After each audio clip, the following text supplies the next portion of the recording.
desentonas mejor. Bueno, no te lo voy a discutir. Luis Ignacio Fernández Cirigoyen, hola. ¿Qué tal? ¿Qué tal? Buenos días. Bueno, el Euribor. Vamos a hablar del Euribor porque es que esto de que esté en negativo, claro, la primera pregunta que uno se hace es, entonces me tendrá que dar a mí algo el banco, ¿qué? Si el Euribor está negativo, ¿no? Pues la verdad que la realidad debería ser eso. Vaya, hombre, el pero problema, no. ya veremos a ver qué es lo que pasa luego, pero... Sí. La realidad es esa, sí. Bueno, la noticia... La noticia es que por primera vez el Euribor está en negativo un 0,002. Claro, ese famoso Euribor que cuando vamos al banco nos dicen, te doy el préstamo, pero te voy a cobrar el Euribor más 1. Bueno, pues el Euribor, que siempre ha estado en positivo toda su historia, pues resulta que en este mes, pues puede ser que sea el primer mes en toda su historia que va a entrar en índice negativo. O sea, no va a valer un 2 o un 3% como valía años atrás, sino que va a estar en menos algo. Por lo tanto...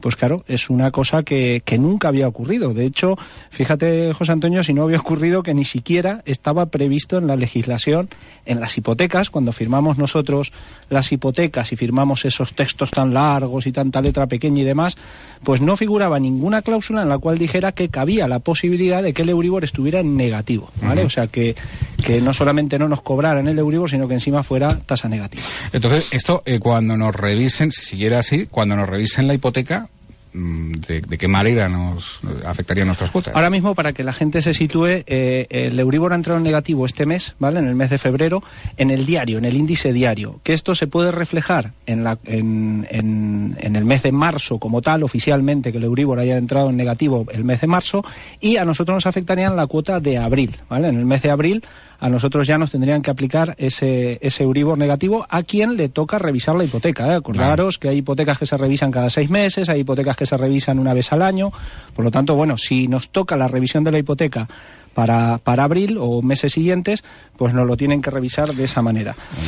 A ver, lo que pasa es que, claro, esto va todo con diferencial, ¿no? Entonces, claro, al final lo que hacemos es restar del diferencial. A ver, ¿no? ¿dónde el Euribor más 1, seguimos teniendo un 0,098, ¿no? Efectivamente, o sea, si tú tienes la hipoteca al Euribor más 1%, aunque el Euribor esté en menos 0,02, pues el 0,98 te lo cobrarán igual, ¿no? Porque en el 1% está la diferencia.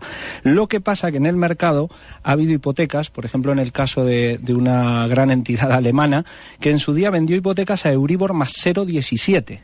Entonces, claro, esa entidad en concreto pues está un poquito en el aire porque dice, ostras, como baje el Euribor a menos 18, pues yo ya tengo interés negativo con el cliente. Entonces tendría que pagarle al cliente. Y ahí es donde está el tema. ¿Podría llegar un momento en el que el banco tuviera que pagarnos a nosotros por tener la hipoteca? Pues mira, ahora mismo, y te estoy hablando de hoy a la mañana, que he estado en contacto con 2 entidades muy grandes de aquí, no solo de Aragón, sino de España, bueno, los responsables jurídicos decían los dos lo mismo. Técnicamente tendrían que devolverle dinero a la gente. Y si no le devuelven dinero, o sea, si no pagan los bancos a los hipotecados, como mínimo lo que tiene que suceder es que te hagan pues una compensación, ya sea en el periodo de amortización de la hipoteca o en el principal del préstamo. O sea, de alguna manera te tienen que compensar. Pero ¿qué pasa? Ellos se van a agarrar a una cláusula muy clara que hay en el contrato de hipoteca, que es que dice que a ti te dan un dinero, un principal y un interés a pagar. Que si el interés no te lo cobran es una cosa, pero que tú no devuelvas el préstamo en sí, el principal, eso no va a suceder nunca. Por lo tanto, ellos van a sacar pecho diciendo que, aunque el interés esté en negativos, ellos no te van a pagar, pero el principal tú lo tienes que devolver sí o sí. Entonces, bueno, va a haber lío, eso no tengamos ninguna duda. Tenemos una cosa muy clara, que hay un precedente, aunque esto parezca que decíamos antes de que nunca había pasado, tenemos un precedente a nivel mercado. ¿Os acordáis estos últimos meses que decían que España se endeudaba a tipo negativo, a tipo de interés negativo? Sí. Bueno, realmente es lo mismo. Lo único que cambia es que quien prestaba el dinero a España en esos meses era los inversores internacionales, los grandes inversores internacionales. España cogía dinero prestado y le pagaba el que prestaba el dinero, el inversor le pagaba a España por prestarle dinero. Esta es la misma situación. O sea, realmente el banco nos tendría que pagar a nosotros. O sea, que va a ser un negocio pedir una hipoteca. Sí, pero ¿qué pasa? Que lo que me da rabia a mí, y esto ya lo digo como usuario y como cliente de banca, es que de cara a los inversores internacionales sí que puede haber tasas negativas de tipo de interés y resulta que de cara a las familias no la puede haber. Por lo tanto, ahí va a haber mucho que discutir a nivel jurídico.